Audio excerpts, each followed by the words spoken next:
இயேசு உங்களை நேசிக்கிறார். பிரியமானவர்களே, இந்த நாள் ஆண்டவர் நம்மளோடு பேசும்படிய வேதத்திலிருந்து சில வசனங்களை கூட வாசித்து ஆண்டவர் நமக்கு கற்றுக் கொடுக்கக்கூடிய காரியத்தை பார்ப்போம்.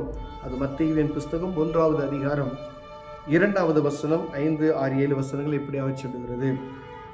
மனம் திரும்புங்கள், பரலோக ராஜ்யம் சமீபமாய் இருக்கிறது என்று பிரசங்கம் பண்ணினார்.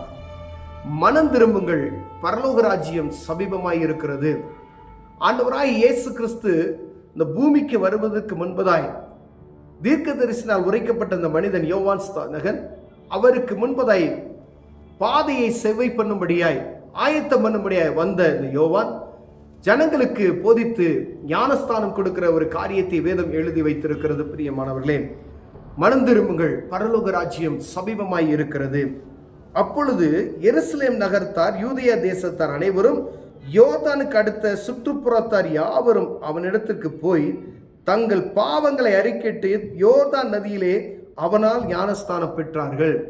இந்த வார்த்தையை சொன்ன உடனே ஜனங்கள் எங்கும் சுற்றுப்புறத்தார் எல்லாரும் வந்து யோர்தான் நதிக்கரையிலே ஞானஸ்தானம் பெற்றதாக எழுதப்பட்டு இருக்கிறது. பிரியமானவர்களே, அங்கு பெரிய அதிகாரிகளும் வேதப்பாரர்கள்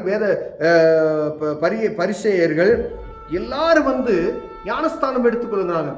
போர் சேவர்கள் வந்து ஞானஸ்தானத்தை பெற்றுக்கொள்கிறதை பார்க்க முடியுது. அப்ப சொல்றாரு, விரியன் பாம்பு குட்டிகளே, உங்களுக்கு வரும் கோபத்துக்கு உங்களை தப்பித்துக் கொள்ள வழிகாட்டினவன் யார் என்று சொல்லுகிற ஒரு கடினமான வார்த்தை அங்கு பிரசங்கிக்கிறதை நாம் பார்க்க முடிகிறது. பிரியமானவர்களே, மனம் திரும்புங்கள். மனம் திரும்புதல் என்பது ஒரு மனிதனுக்கு, எல்லா மனிதனுக்கும் மதம் மாறுவது அப்படி அல்ல, மனம் மாறுவது. மனம் திரும்புங்கள், ஏன்னா பரலோக ராஜ்யம் சமீபமாய் இருக்கிறது, அவருடைய வருகை அருகில் இருக்கிறது. அதற்காகவே மனம் திரும்புங்கள் என்ற நற்செய்தியை எங்கும் பிரசங்கம் பண்ணி கொண்டிருக்கிறோம். பிரியமானவர்களே, மனம் திரும்புதல், மனம் மாறுதல். ஒரு மனிதனுக்குள்ள சுவாப அன்பு மாறணும். ஒருவேளை முரட்டுத்தனமான ஒரு மனிதன் அவனுடைய எல்லா காரியங்களையும் மாறுறான் பார்த்தீங்களா? ஒரு சாதாரண ஒரு முரட்டுத்தனமான ரவுடித்தனம் பண்ணிக்கிற ஒரு மனிதன் நான் சாதாரணமா நல்ல ஒரு மனிதன், அன்பு செலுத்துகிறவனாய் ஒரு மனிதன் மாற வேண்டும். அப்படி மாறுதல் மனம் மாறுதல். ஒருவேளை மதுபானத்தில் அடிமைப்படுத்திக்கிட்டு எல்லார்டையும் பிரச்சனை பண்ணி கொண்டு இருக்கிற ஒரு மனிதன் இருக்கிறான்னா அது ஒரு மனம் மாறுதலை ஆண்டவர் விரும்புகிறார். பிரியமனே, அதே போல ஒருவேளை பணம் வாங்குறோம், லஞ்சம் வாங்குறாங்க, பலவிதமான சூழ்நிலைகளை ஜனங்களை அழைத்து எல்லா அதிகாரிகள் எல்லாம் ஒவ்வொருவரும் அவர்கள் மனப்போன காரியத்தில் இருக்கிறவர்கள் ஒருவேளை ஆண்டவர் அவர்களோடு பேசினார்களா? அவர்கள் மனம் மாறுகிற ஒரு சூழ்நிலை, நியாயமான காரியத்தை நடக்கக்கூடிய ஒரு காரியம் இருக்கிறதுனா அது மனம் மாறுதல். அப்ப மனம் திரும்புங்கள். எதை குறித்து மனம் திரும்பணும்? நீங்கள் செய்கிற பாவங்களை விட்டு மனம் திரும்புங்கள் என்று ஆண்டவர் சொல்லுகிறார். பாவம் இல்லை என்பவர்கள் நம்மை நாமே வஞ்சிக்கிறவர்கள் என்று வேதம் சொல்லுகிறது. ஒருவன் பாவம் செய்யவில்லை என்று சொல்வானானா நம்மை நாமே நம்ம வஞ்சிக்கிறோமா? அப்ப பாவம் செய்யாத ஒரு மனிதனுக்கு கூட இல்லை. அதனாலதான் சொல்றாரு, மனம் திரும்புங்கள், மனம் திரும்புங்கள், பரலோக ராஜ்யம் சமீபமாய் இருக்கிறது.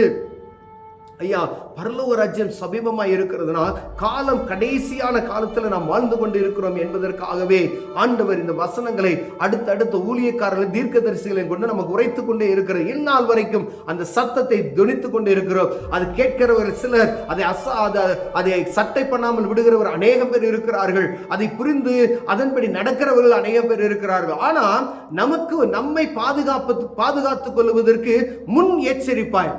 நோவாவின் காலத்துல பேலை உருவாக்கப்பட்டது. பேலை உருவாக்குறது ஆண்டவர் சொல்றாரு, ஜனங்களெல்லாம் கூப்பிடு, பேலைக்குள் சேர்த்துக்கொள் என்று. ஆனா ஒருவர் கூட என்ன செய்யல, அந்த பேலைக்குள் வருவதற்கு மனமற்று போனவர்களாய் மாறிவிட்டார்கள். ஏன்னா பின்னாடி நடக்க போற காரியத்தை அவர் சொல்லுகிறார். அவர்களுக்கு அது எப்படி தெரிகிறதுனா ஒரு ஜோக்கு போல, அவர்களை பார்த்த நக்கலாய் தெரிகிறது. அப்படியே எல்லாம் கிண்டல் செய்யறாங்க, அவரை கேலி செய்கிறார்கள். அவர் அந்த பேலையை உருவாக்கின நாட்கள் முதல் கொண்டு முடிவு, அது பேலை அடைக்கப்படும் நாட்கள் வரைக்கும் அவர்களுக்கு ஒவ்வொரு நாளும் காரியத்தை சொல்லிக் கொண்டு வருகிறார். ஆனா அவர்களுக்கு புதிதாய் ஒரு காரியம் தோன்றுகிறது, ஏதோ நூதனமான காரியத்தை கேட்கிறது போல அவர்களுக்கு தோன்றப்படுகிறது. அதே போலதான் இந்த நாட்கள்ல பரலோக ராஜ்யம் சமீபமாய் இருக்கிறது என்ற காரியம், நாட்கள் கடைசியாய் இருக்கிறது, காலம் சமீபமித்து வந்து இருக்கிறோம். அதனால எச்சரிக்கையா இருங்கள், பாவ மன்னிப்பை பெற்றுக்கொள்ளுங்கள், மனம் திரும்புங்கள் என்ற சுவிசேஷத்தை பிரசங்கிக்கிற ஜனங்களை பார்த்து அவர்களுக்கு ஏளனமாய் தோன்றுகிறது. அவர்களை பார்த்தா அவர்களுக்கு பரியாசம் பண்ணுகிறது போல காணப்படுகிறது. பிரியமானவர்களே, ஆனா நோவாவின் காலத்தில் எப்படி நடந்ததோ அதே போல மனிதகுமாரனுடைய காலத்தில் நடக்கும் என்று வேதம் சொல்லுகிறது. ஒரு பெரிய ஜலப்பிரளயம் வந்துச்சு, உலகம் முழுவதும் நீரினால் அழிக்கப்பட்டது என்ற காரியத்தை நாம் அறிந்திருக்கிறோம்.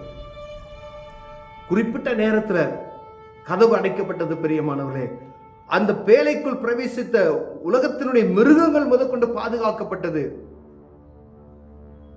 நோவாவின் குடும்பம் பாதுகாக்கப்பட்டது.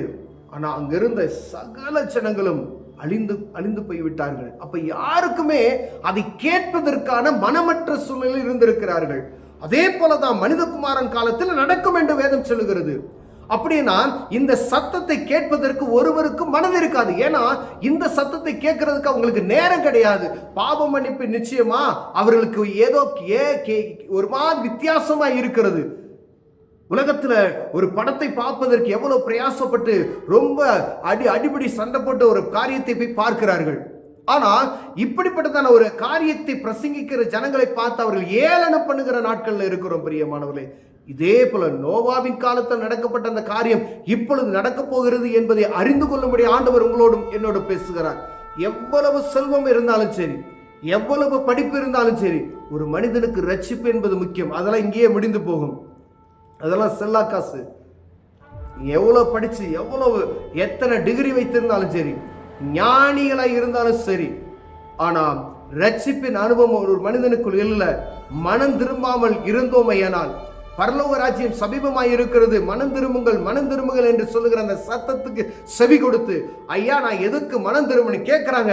நாங்க என்ன செய்யணும் சொல்லி ஒவ்வொரு அதிகாரியில வந்து கேட்கிறாங்க. ஒவ்வொரு கீழே சொல்லப்படுகிறவர்கள், ஆபிரகாம் எங்களுக்கு தகப்பன் என்று உங்களுக்கு சொல்லிக்கொள்ள நினையாதிருங்கள், நான் கர்த்தருடைய என்னுடைய சன்னதி அப்படி என்று நீங்க சொல்லிக் கொள்வதற்கு நீங்க பெருமை பாராட்டுங்க அப்படின்னு சொல்றாரு. அப்ப ஒவ்வொரு வந்து அவர்கிட்ட கேட்கிறாங்க, நாங்க என்ன செய்யணும்? போர்ச்சேவர்கள் வந்து கேட்கிறாங்க, நாங்க என்ன செய்யணும்? நீங்க நீதி உள்ளவராய் நடங்க, அநியாயமா பணம் வாங்காதீங்க. ஒவ்வொருக்கும் ஒவ்வொரு அர்த்தத்தை சொல்றாரு.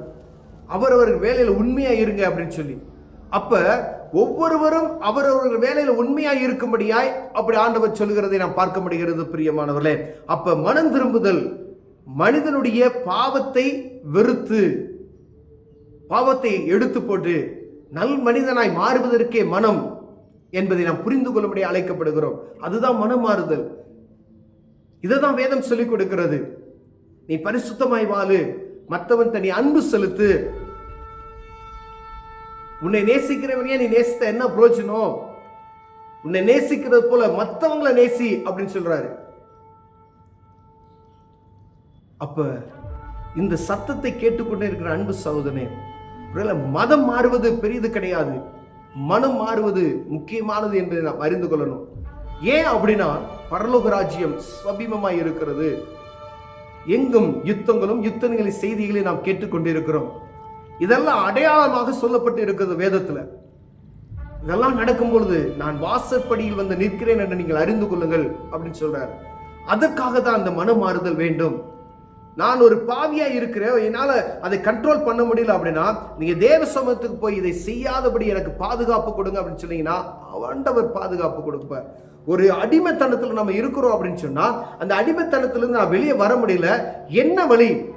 அவர் சமூகத்துக்கு போங்க, நாமத்தினால் எதை கேட்டாலும் அதை தருவேன் என்று சொல்லி இருக்கிறார். அப்ப விடுதலை. டாக்டர்கள் மதுபானத்தில் அடிமைப்படுத்தப்பட்ட எத்தனையோ பேருக்கு டாக்டர்கள் மருந்து கொடுக்குறாங்க, அடைத்து வைக்கிறாங்க. ஆனா இயேசுவின் நாமத்தினால சுகம், பரிபூர்ண சுகம் உண்டாகும். பிரியமானவர்களே, அந்த நினைப்பு கூட ஒரு மனிதனுக்கு வராதபடி ஆண்டவர் கிழக்குக்கு மேற்கும் உள்ள தூரம் போல தூக்கி எறிய வல்லமையுள்ளவராய் இருக்கிறார். இதை புரிந்து கொண்டோமானால் அதுதான் மனம் திரும்புதல்.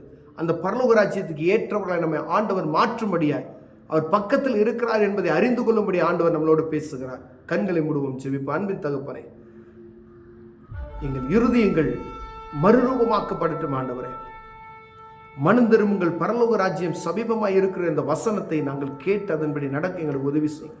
இயேசுவின் நாமத்தில் பிதாவே, ஆமென்.